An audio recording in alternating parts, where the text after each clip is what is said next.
Hey, good afternoon and welcome back everyone to the afternoon session of LRVS. Hope you had a good lunch if you're in the APAC region, or breakfast, or whatever you're doing if you're in another time zone. I would like to play a warm welcome to the next session, which is presented by Mr. Greg Romer, who is the specialist, the technical specialist at HPC, Hydrocarbon Consultancy, Hydrocarbon Program Consultancy. And he's looking out for issues with contamination. Today, he'll be talking to us about lubrication and contamination benchmarking, and I'm very excited to hear what he has to say. So without further ado, I will start Mr. Greg Romer's presentation. And please feel free to ask your questions in the chat. On the right side of your screen, you will see a question mark where you can post your questions, or you can just post them in the chat, and we will look into it later. On the right side of your screen, you'll also see a poll that you can use to answer some questions. So without further ado, let's start the session. Thank you very much, and please enjoy.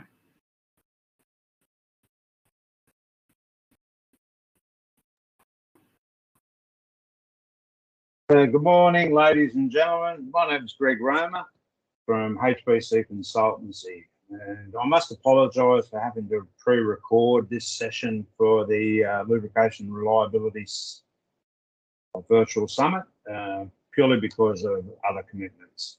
So HPC Consultancy, an Australian-based company, and yeah, I hope you get some enjoyment out of this learning, this presentation on lubrication and contamination benchmarking. I'd like to thank Sonia and the team for inviting me to present at the conference, and with that said, we shall commence. All right.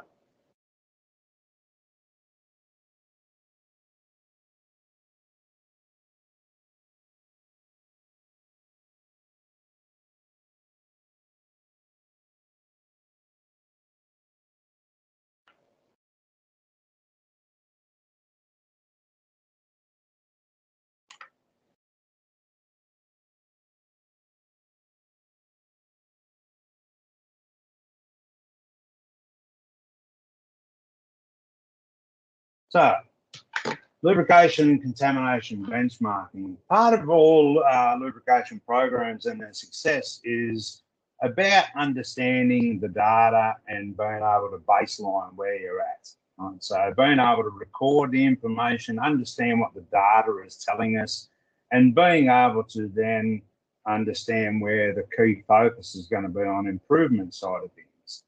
If we look at what contamination costs us or costs our business, without trending the data and understanding, we're not going to be able to put our primary focus in. Let me just move my head out of the way a little bit.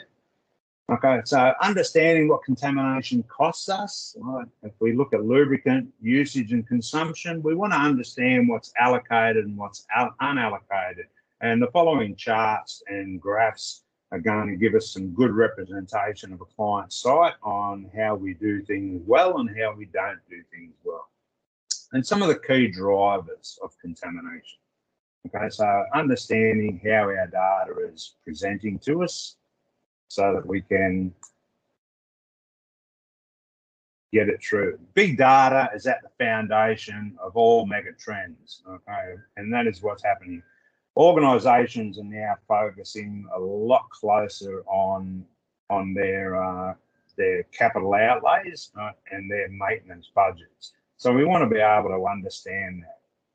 So here we're using the CMMS system, right? So our computer and maintenance management system, and how we record that data for understanding our maintenance expenditure. So here we've got PMO1, PMO9, right? So unplanned scheduled maintenance tasks and breakdown maintenance tasks. And we can see here straight away, 2019 was a big year. So without going into client details, if we look at 2020, 21, 22, we can see an increasing trend. And for the 3 months of 2023, the data is in line with how that trend is going to be. Right, so these are all just maintenance activities and the associated costs against those. If we break it down into departments, we can see our tier 1 area, grinding and crushing, are our two biggest cost centers. Right, so having a greater understanding of that side of things.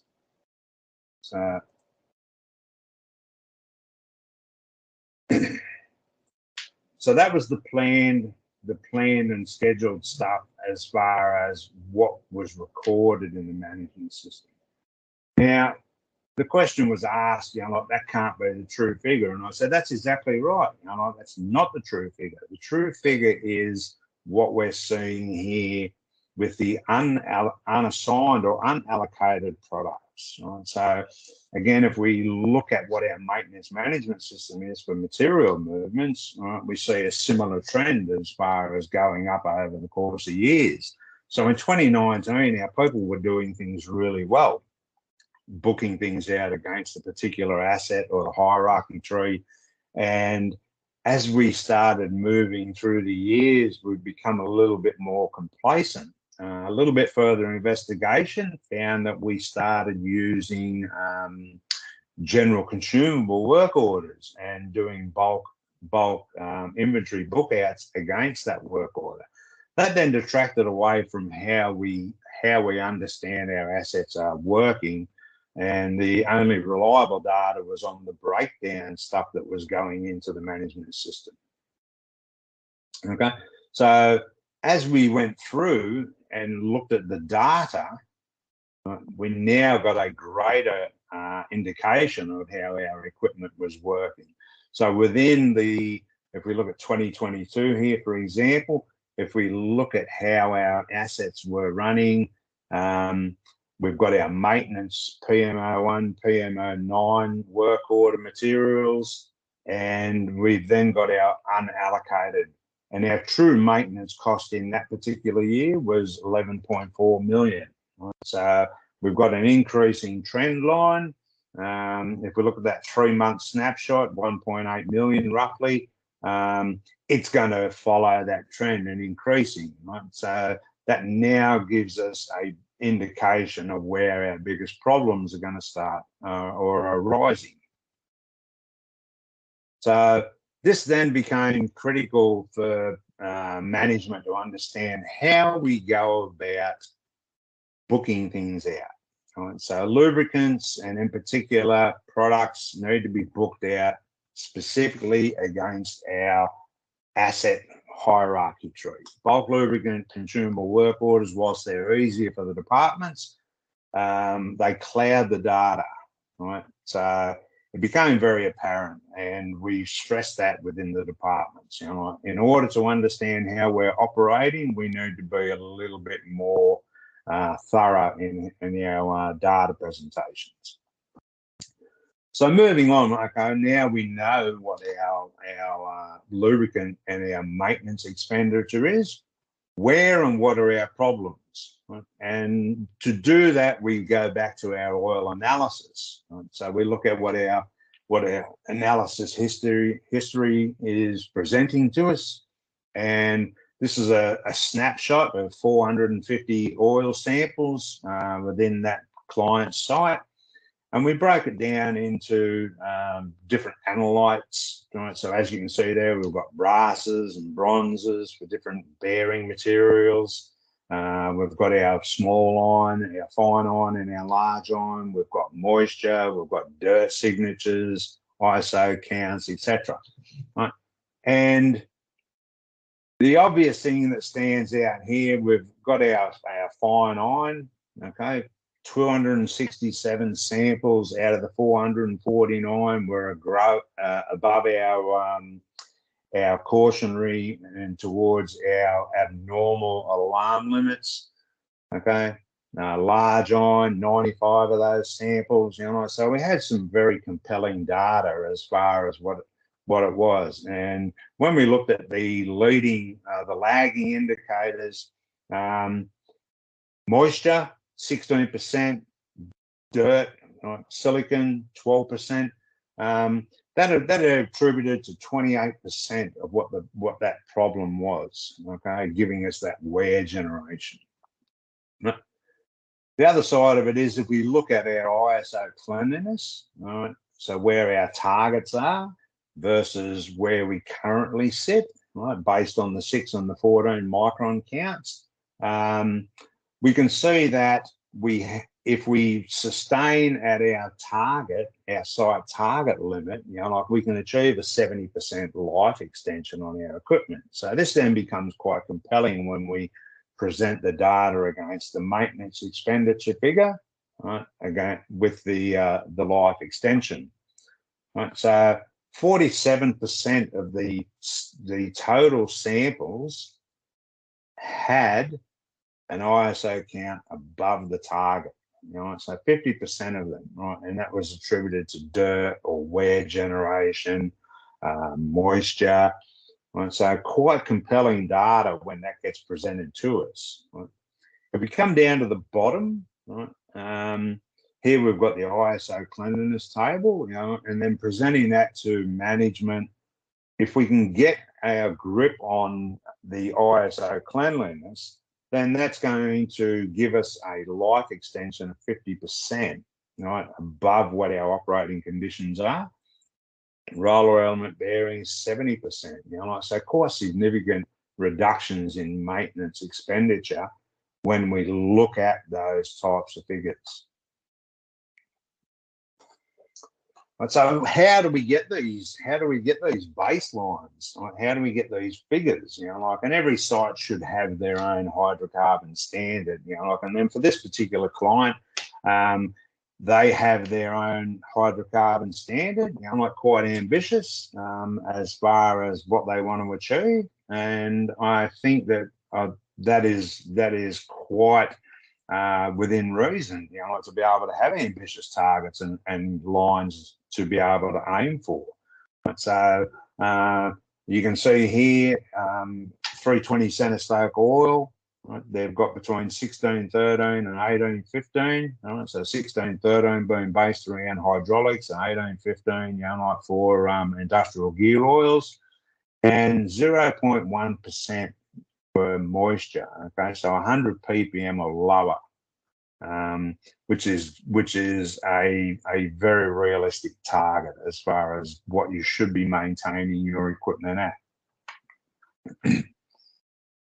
So moisture plays such a key role in how our lubricant behaves, and I think that most organisations don't give it the respect that it deserves. So this slide here is going to give you a quick snapshot on where most industrial standards are sitting.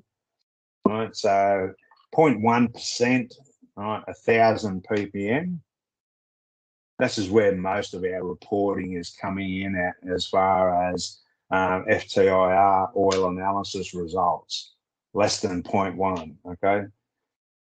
0.1, 100 ppm. If we look at the table there with the green indicators, right, that will give you 100% life of your bearing.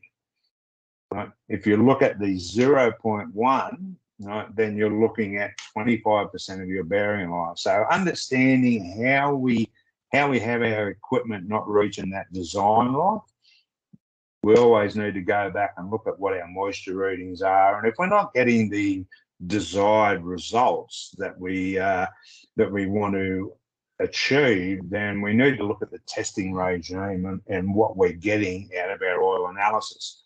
Right? So to put it in context, and coming down, going from 1,000 ppm, right, to 100 ppm for roller element bearings, that can give you a 230% life extension. Okay, so an indefinite life cycle. Journal bearings, 90%, and we've had some quite compelling data as far as different trunnion lube systems currently with the client. Pardon me. So what is that data telling us? Right? So benchmarking the data and understanding where we are. I picked one particular product out of the product list, And what we looked at achieving was understanding what our data was telling us. So here we've got an increasing trend of the number of 1,000-litre IBCs that this client was using, 81, 109, 114, 147%. So the percentage total there that you can see, 37% from the previous year, 3% from the previous year, going upwards 29, increasing trend. And without understanding what that allocated data is doing, we don't know where that lubricant's being used. Okay, so this is where it becomes revealing on what we're trying to achieve. So again, benchmarking, like it becomes quite important data. And here we're talking about single point lubricators, and single point lubricators being a consumable on site. We can see here that we've got an increase in the amount of consumption of the lubricators, right? But on the other side of it, we've also plotted that there was an increasing trend in the number of PMO1 and PMO9 work orders being raised against the assets that had these lubricators installed on. So quite interesting data when we go to look at the validity of whether that application was right for that particular piece of equipment. So again, it was all just presenting the data to the client to understand where their money is going. So what does all of this mean, right? So management would want to know what's in it for me, right? And here we talk about conservative figures. So by the life extension, 70%, the inverse side of that is that reducing our lubricant consumption by 30% even, like we'll give you a saving of $350,000 a year based on just one product. Here we talk about reducing maintenance costs 30%, so a saving of $1 million per year based on that 5-year average. Increased availability by 30%, right, and decreasing in outage activity. So quite compelling data, like when it comes to if we need to justify the reasons why, we look at where we're at, we then look at what we want to achieve. We can put a return on investment based on the purchasing, right, of particular either filtration or project improvements, to be able to justify, right, and give the bean counters some valid data to justify why we need to do this and the expenditure that we're going to be. Okay, so a little bit about me. Greg Roma, Hydrocarbon Program Consultancy. So we're on the internet, website, mobile platforms, etc., and we are contactable via LinkedIn, via our Facebook page, via our website, contact forms. And if we want to look at getting in touch with us anywhere, right, so we're located in Australia, as I mentioned earlier on. So we're in a little area in New South Wales called Orange, about 4 hours inland from Sydney. Large, beautiful area. I love it there.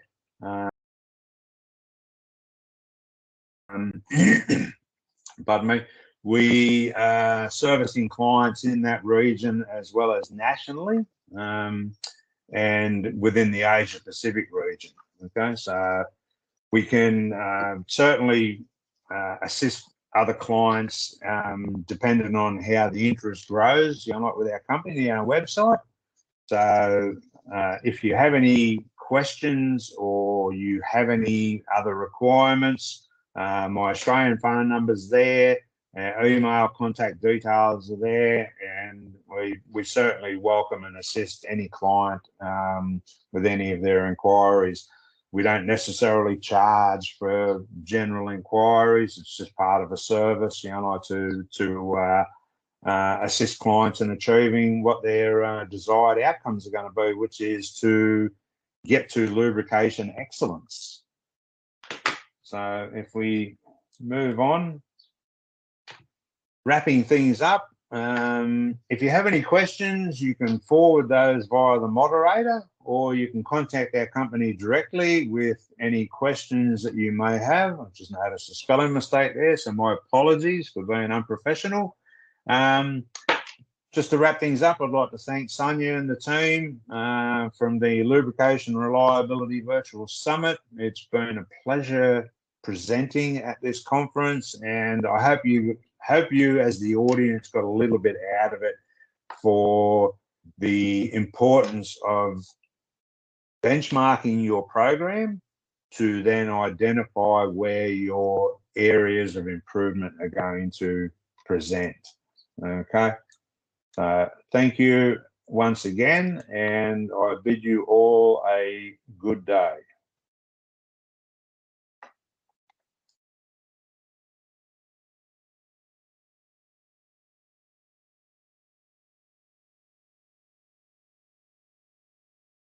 About the technical details of reaching lubrication excellence, as he called it. I love that statement as someone who is from the lubricant industry and deals a lot with lubrication to this day. Really good to hear this and to see the amounts that are actually associated with lubrication. If you allocate them properly, that can be critical to management decisions. So that was my own takeaway from this presentation. Greg, unfortunately, was not able to join us today. If you have any questions, please use the contact details that were shared by him, or place them in the chat while we still have the session open. I will forward these to Greg and make sure he gets them. For now, I would like to say a big thank you to our speaker, Greg Romer. And if there are no further questions, please use the email to send them to us if you have them at a later date. But then I'm going to end the session and would like to thank all the participants for your attendance today. And please enjoy the rest of the LRVS conference. Thank you so much. Have a nice day, everybody. Take care.